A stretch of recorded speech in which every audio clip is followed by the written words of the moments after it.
An investigation was done and students were disciplined. And students were disciplined in both of those cases? At Hunter, Jewish students were forced to enter the main university building under a swastika for hours. Is that correct? My understanding of that is that the swastika was placed outside, and we have a custom of erasing all such deplorable symbols. In that particular case, there was a delay because it had to be referred to the NYPD for the anti-hate investigation. Let me remind you of this particular case, because that's not according to your own staff. In fact, the Hunter College Director of Jewish Studies emailed university leadership requesting that the swastika be taken down. And instead, this was the response for everyone to see. Apologies, but it is not that simple. Is that the position of CUNY? It is entirely unacceptable that. And was this administrator disciplined who emailed? Again, in that particular case, we were working with the No, City was Police this Department. administrator disciplined for sending this response? Wow. Just wow. If you've just watched that snippet, you can already tell today's video is going to be intense. What we just saw is Representative Elise Stefanik doing exactly what far too many university administrators refuse to do: hold powerful institutions accountable for their failures, especially when Jewish students are the ones being targeted. Let me be completely honest. This wasn't just a hearing. This was a cold, hard exposure of what is actually happening inside one of America's largest public university systems, CUNY. And Elise Stefanik showed, point by point, that the leadership has been sitting on their hands while open antisemitism festers on campus.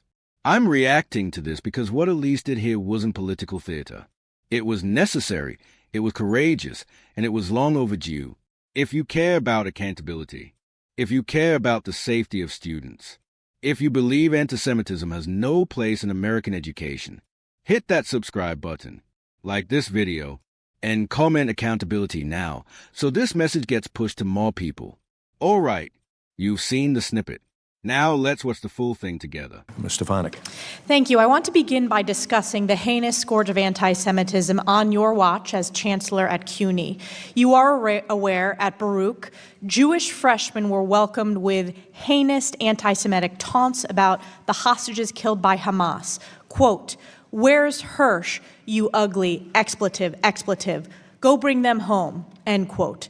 Quote, "You ain't going home tonight. Go back to Brooklyn. All Zionists are terrorists," end quote. Are you aware of those anti-Semitic harassment slurs? Those are deplorable statements, and if they were associated with the event at Baruch, an investigation was done and students were disciplined. And students were disciplined in both of those cases? At Hunter, Jewish students were forced to enter the main university building under a swastika for hours. Is that correct? My understanding of that is that the swastika was placed outside, and we have a custom of erasing all such deplorable symbols. In that particular case, there was a delay because it had to be referred to the NYPD for the anti-hate investigation. Let me remind you of this particular case, because that's not according to your own staff. In fact, the Hunter College Director of Jewish Studies emailed university leadership requesting that the swastika be taken down. And instead, this was the response for everyone to see. Apologies, but it is not that simple. Is that the position of CUNY? It is entirely unacceptable that. And was this administrator disciplined who emailed? Again, in that particular case, we were working with the No, City Police was this Department. administrator disciplined for sending this response? Any case that we have will investigate, and the appropriate action will be taken. So what was the appropriate action taken against this administrator in this case? In this case, as I mentioned to you, we are working with the New York City Police Department. So no disciplinary action has been taken by CUNY? Is that correct? Again, we will investigate any action. So an investigation, but no actual action, like so many of these failed university presidents. But it's not just this case. You talked about how you focused on this since 2019. But let me remind you, in 2021, you hired Abdi Allah as CUNY's Chief Diversity Officer, and this role includes overseeing anti-Semitism complaints and initiatives. Were you aware at that time that this senior administrator you hired was previously employed by CARE, parliamentary inquiry? the Council on American Islamic Relations? Gentlelady will suspend.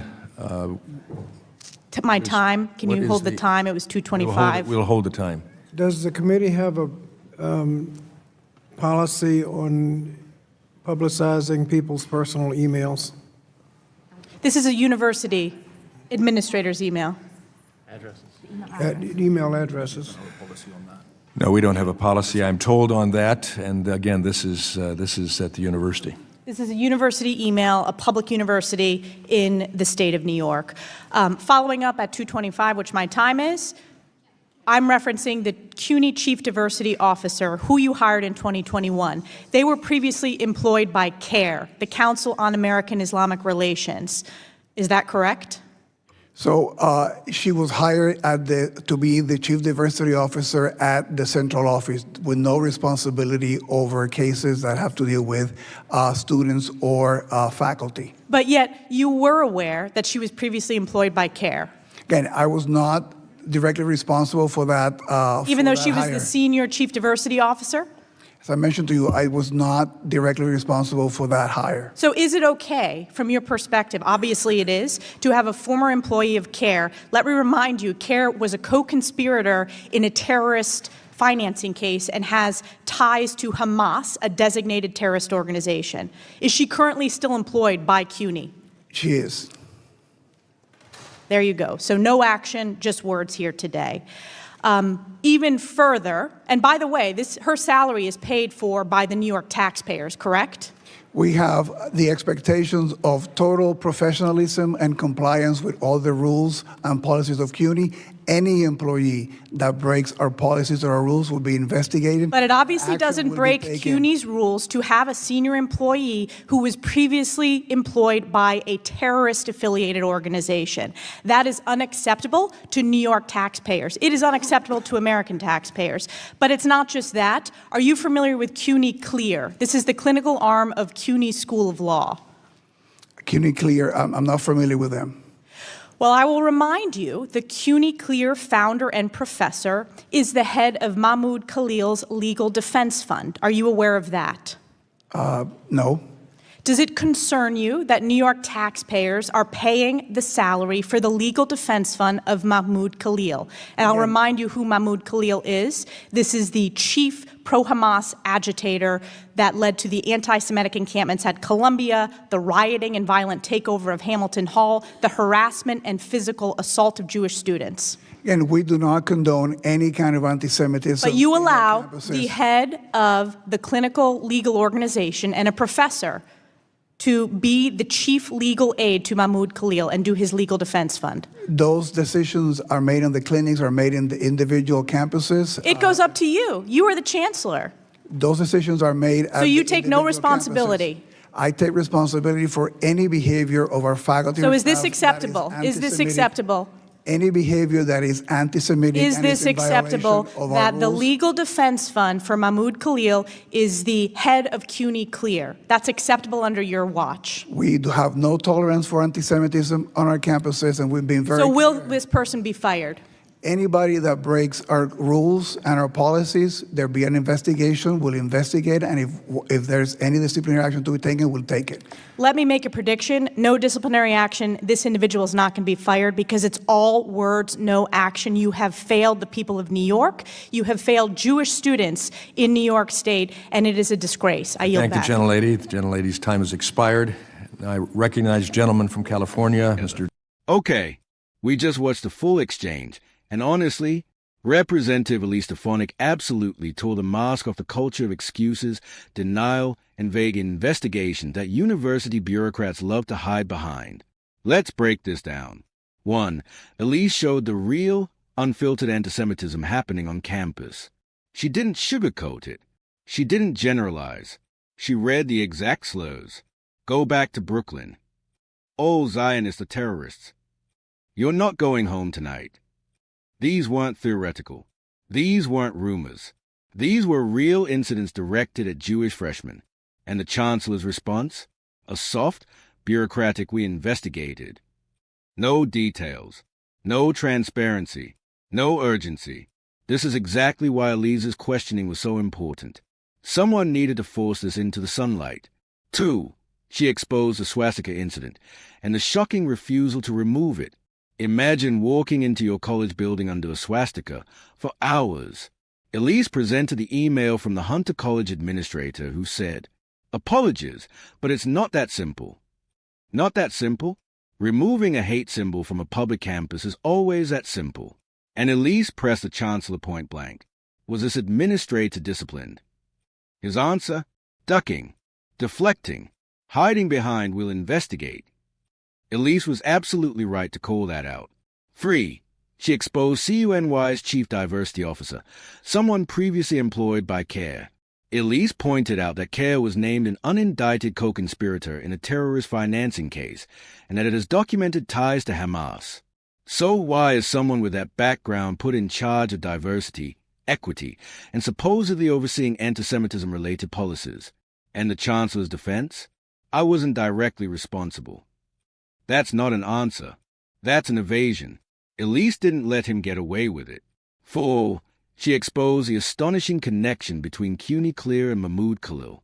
She made it crystal clear. A CUNY legal clinic professor is the head of the Legal Defense Fund for Mahmoud Khalil, the same agitator Elise correctly described as a pro-Hamas organizer connected to encampments, riots, and harassment of Jewish students. Elise's question was simple. Is this acceptable under your watch? And the chancellor essentially said, "We'll investigate." Again, this is why Elise's voice is so critical. She cuts through the excuses and forces administrators to answer for decisions they hope no one notices. 5. Elise delivered what university leaders fear most, accountability. Her closing line was brutal, honest, and absolutely justified. You have failed Jewish students. You have failed the people of New York. She wasn't grandstanding. She was saying what thousands of parents and students already feel. If universities won't protect their own students, someone else has to speak up. And Elise did. She brought the receipts. She asked the questions the public deserves answers to. She refused to accept vague apologies or empty promises. This is leadership. This is oversight. This is what Congress is supposed to do. Final thoughts. Whether you agree with her politics or not, one thing is undeniable. Representative Elise Stefanik is the only one in that room who was actually fighting for Jewish students. Not with excuses, not with buzzwords, but with facts, clarity, and moral courage. This is the standard every elected leader should meet. If you believe Elise was right to demand accountability, if you believe universities must protect all students, if you believe anti-Semitism deserves zero tolerance, smash that like button, subscribe for more reactions, comment below, stand with Elise, share this video so more people see what's happening in our universities. Your engagement pushes this video into the algorithm and helps expose the issues Elise Stefanik revealed today. Thanks for watching, and I'll see you in the next one.